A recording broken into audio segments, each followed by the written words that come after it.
नमस्कार, आज का इतिहास देख रहे हैं आप। आपके साथ मैं हूं स्वीटी दीक्षित। हर साल 29 जनवरी को दिल्ली के विजय चौक पर तीनों सेनाओं के जवान आनंद और जोश से भर देने वाली धुनों के साथ कदम ताल से समा बांधते हैं। इस समारोह को बीटिंग द रिट्रीट कहा जाता है। इसी के साथ गणतंत्र दिवस के समारोह का समापन होता है। बीटिंग रिट्रीट सेरेमनी सेना की वापसी का प्रतीक है। इस दौरान राष्ट्रपति सेनाओं को अपनी बैरकों में लौटने की इजाजत देते हैं। दुनिया के कई देशों में बीटिंग रिट्रीट सेरेमनी की परंपरा है। इसकी शुरुआत 17वीं सदी में ब्रिटेन से हुई थी, यानी बीटिंग रिट्रीट का इतिहास लगभग 300 साल पुराना है। बीटिंग द रिट्रीट की शुरुआत 17वीं शताब्दी में इंग्लैंड से शुरू हुई थी। तब इंग्लैंड के किंग जेम्स सेकंड ने अपने सैनिकों को ड्रम बजाने, झंडे डाउन करने और जंग खत्म होने के बाद की घोषणा करने के लिए एक परेड आयोजित करने का आदेश दिया था। उस समय इस सेरेमनी को वॉच सेटिंग कहा जाता था। बीटिंग द रिट्रीट की परंपरा तब से चली आ रही है जब सूर्यास्त के बाद जंग बंद हो जाती थी। जैसे ही बिगुल बजाने वाले पीछे हटने की धुन बजाते थे, वैसे ही सैनिक लड़ाई बंद कर देते थे और युद्ध भूमि से पीछे हट जाते थे। इसलिए सूर्यास्त के समय इवनिंग गन में एक फायर करने के साथ इस बीटिंग रिट्रीट समारोह का समापन होता है। भारत में 1950 के दशक में इसकी शुरुआत हुई। पहली बार साल 1952 में बीटिंग रिट्रीट सेरेमनी का आयोजन हुआ था। तब इसके दो कार्यक्रम हुए। पहला कार्यक्रम दिल्ली में रीगल मैदान के सामने मैदान में हुआ था और दूसरा लाल किले में हुआ था।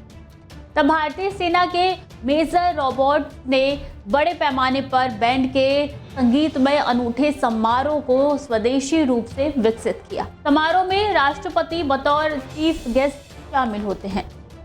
उनके आते ही उन्हें नेशनल सैल्यूट दिया जाता है। सशस्त्र बलों द्वारा इस तरीके का समारोह UK, US, Canada, New Zealand, Australia और अन्य देशों में भी आयोजित किया जाता है। भारत के राष्ट्रपति के अंगरक्षकों द्वारा अनुरक्षित घुड़सवार सेना में आते हैं। बता दें, जब राष्ट्रपति आते हैं तो पीबीजी कमांडर यूनिट को राष्ट्रीय सलामी देने के लिए कहते हैं, जिसके बाद भारतीय राष्ट्रगान जन गण मन बजाया जाता है। बैंड के बाद रिट्रीट का बिगुल वादन होता है। इसी दौरान बैंड मास्टर राष्ट्रपति के पास जाते हैं और बैंड वापस ले जाने की अनुमति लेते हैं। इसका मतलब होता है कि 26 जनवरी का समारोह पूरा हुआ। बैंड मार्च वापस जाते हुए सारे जहां से अच्छा की धुन बजते हैं। हर साल महात्मा गांधी के मनपसंद गीत अ बीट विद मी की धुन बजाई देती है। अ बीट विद मी की स्कॉटलैंड के कवि हेनरी फ्रांसिस लाइट ने 1847 में लिखा था। बैंड मार्च वापस जाते हुए सारे जहां से अच्छा की धुन बजाते हैं। हर साल महात्मा गांधी के मनपसंद गीत अ बाइट विद मी की धुन बजाई जाती है। अ बाइट विद मी को स्कॉटलैंड के कवि हेनरी फ्रांसिस लाइट ने 1847 में लिखा था। इसकी धुन प्रथम विश्व युद्ध में बेहद लोकप्रिय हुई।